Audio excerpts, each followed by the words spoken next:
Pemirsa, seorang pria tua mengadang mobil iring-iringan Presiden Prabowo Subianto saat kunjungan kerja ke Kabupaten Langkat, Sumatera Utara.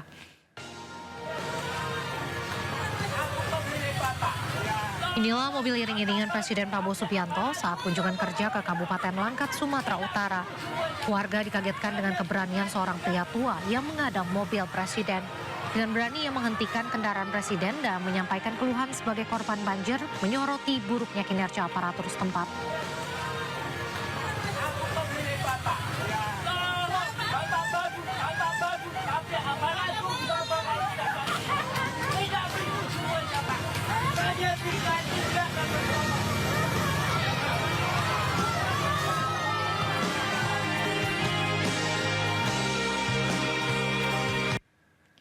Presiden Prabowo mengunjungi wilayah terdampak bencana banjir di Sumatera Barat. Selain menemui para pengungsi, Prabowo juga meninjau pembangunan hunian dan jembatan sementara. Presiden Prabowo meninjau jembatan darurat Padang Mantuang di Kabupaten Padang Pariaman, Sumatera Barat.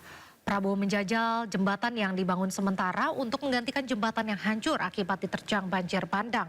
Sambil berjalan, Prabowo sesekali menyapa masyarakat yang berada di lokasi.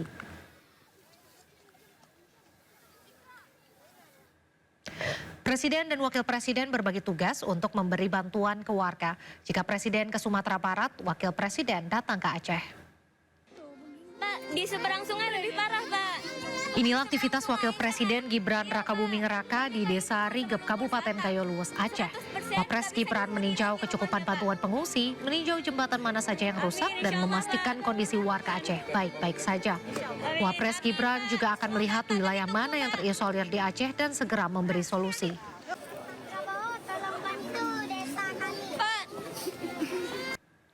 Masyarakat di perbatasan Kabupaten Aceh Utara dan Kabupaten Bener Meriah mulai bisa bernafas lega. Akses vital di ruas jalan Simpang KKA yang sebelumnya lumpuh total akibat bencana alam, kini dinyatakan telah kembali tersambung.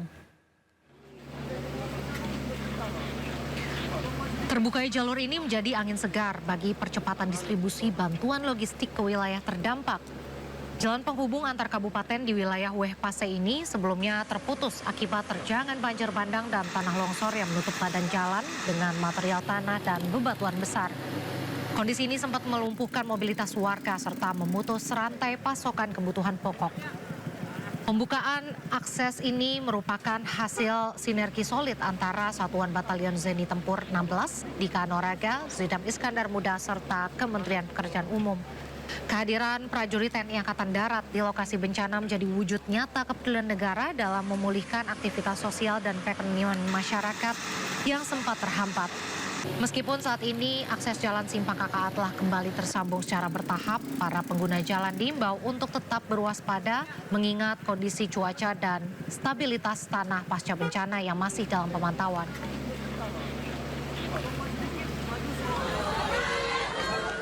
Inilah wujud syukur warga atas bantuan dari pemerintah. Mereka antusias untuk bisa bersalaman dengan Presiden Prabowo Subianto. Terhubungnya kembali jalur ini disambut penuh syukur oleh warga setempat. Kemudahan akses transportasi sangat dirasakan manfaatnya, terutama bagi pemenuhan kebutuhan pangan harian.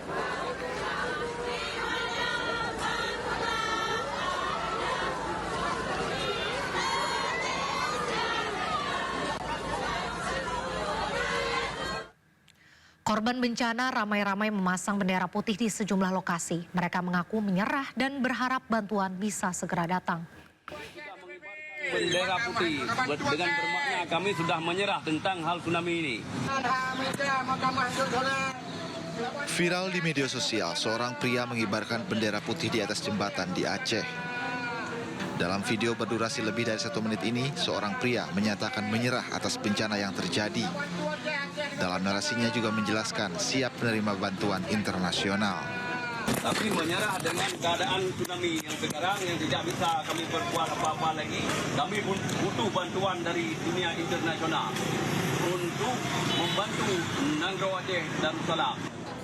Menteri Dalam Negeri Tito Karnavian menanggapi warga Aceh yang siap menerima bantuan internasional. Menurut Tito, pihaknya akan melihat dulu bantuan yang dibutuhkan masyarakat terdampak bencana. Menurut warga, pemasangan bendera putih di sejumlah titik di Aceh ini telah berlangsung selama seminggu. Bendera putih ini sengaja dipasang sebagai bentuk kekecewaan warga atas lambannya penanganan bencana banjir bandang dan tanah longsor yang menerjang Aceh selama 3 pekan. Tim Liputan iNews melaporkan. Pemirsa, seorang pria ditemukan tewas dalam kondisi membusuk di sebuah salon kecantikan di Sukmajaya, Kota Depok. Penemuan jasad menggegerkan warga sekitar.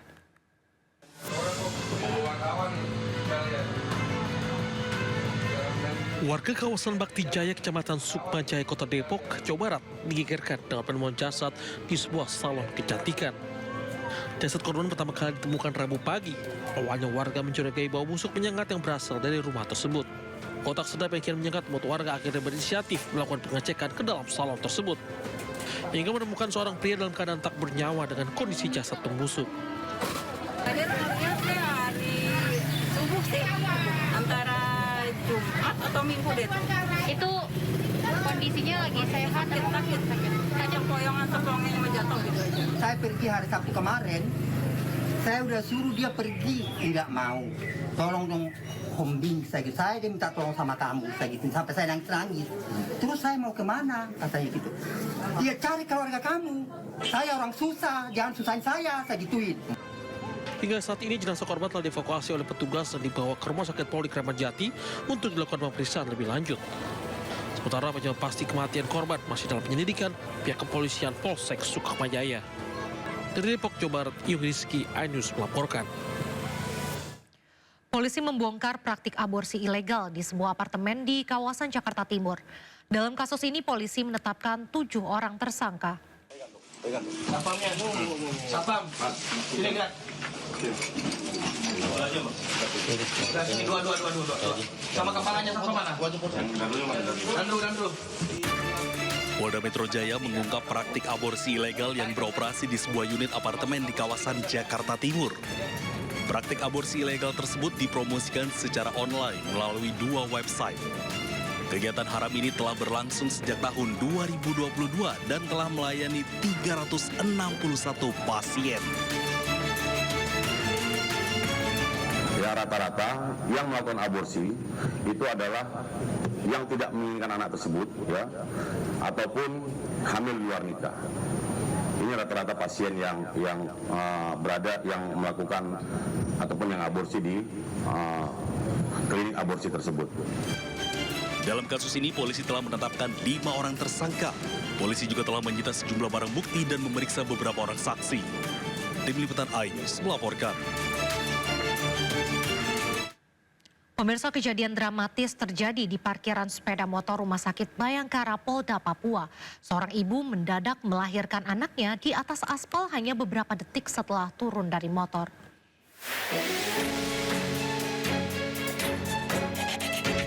Seorang mama hamil yang dibonceng motor oleh suaminya terjatuh di lahan parkir di Rumah Sakit Bayangkara, Polda Papua akibat kontraksi kuat.